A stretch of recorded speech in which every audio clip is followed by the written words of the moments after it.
All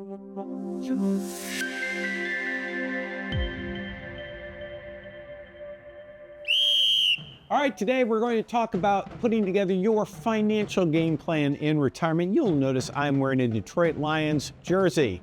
It is not because I am suddenly a fan of the Lions because they're good. No, I'm from Michigan originally. I have been a Detroit Lions fan my whole life, which is, that's very cruel, right? That's like cruel and unusual punishment to inflict that on a child. But there you go, that's what I dealt with. Let's talk about you though. Let's talk about your financial game plan. Whenever you are looking at your retirement, how do you want to manage your money in retirement? You have to remember that there are three primary risks. There are three risks. More than anything else, you got to watch out for. Number one, you might live too long. If you live too long, you might run out of money. We don't want that. Number two, by the way, I want you to live a long time. I just don't want you running out of money.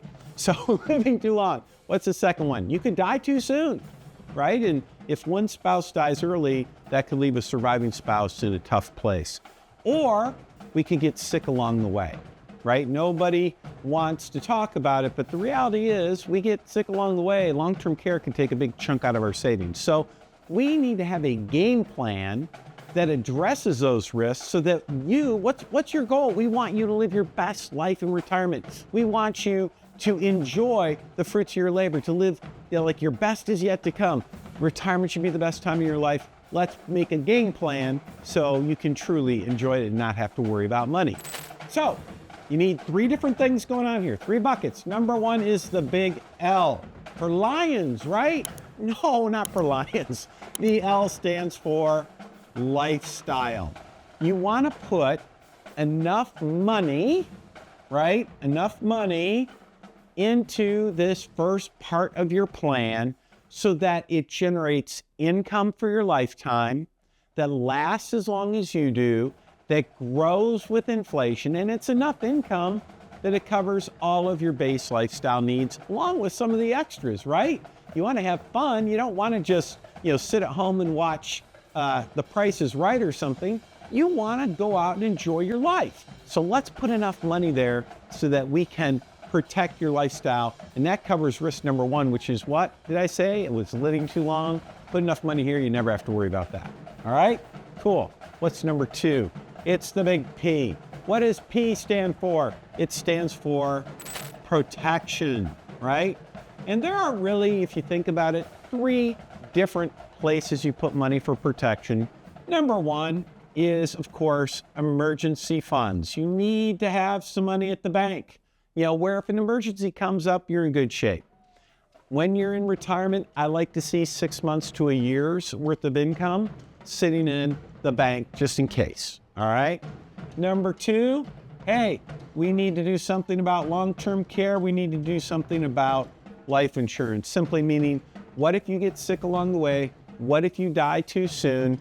Most people do not have a whole bunch of money. Like if you're sitting on $5 million in retirement, you probably don't care about those things. You can self-pay if you want. It's not a big deal.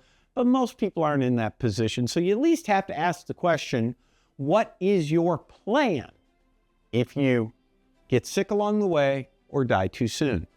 All right, last one.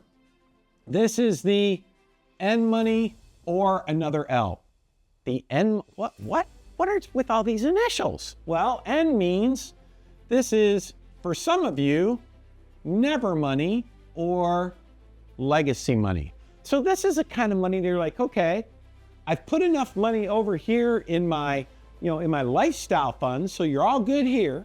Maybe you even have enough money, you've got some money over here, right? But now you're saying, I got money left over. If you're lucky enough to be in that position, that's great. And if you have money left over, then you have to ask your question, okay, what's going to happen with this excess funds? Because it's going to go, if you don't spend it, it's going to go to one of three places when you die. Number one, it might go to your family, right? Or loved ones, right? So you might, your beneficiaries, maybe it's family, maybe it's friends, whoever it is, you're directing where that money goes. Two, maybe you decide you want some of that money to go to charity, which is absolutely fine. That's great. But if you're not careful, here's what you got to watch out for. There's a third person here. There's a third place that gets your money when you die. And it's where nobody wants to send their money, it seems like, called IRS. Tax planning, right? Part of your financial game plan needs to be tax planning so that over here, as you're spending money, you're giving less money to the IRS. If you need money for protection, you don't want to give money to the IRS. And right here, we got to figure out a way to cross them out if you're in that position. So there you go. That's the game plan.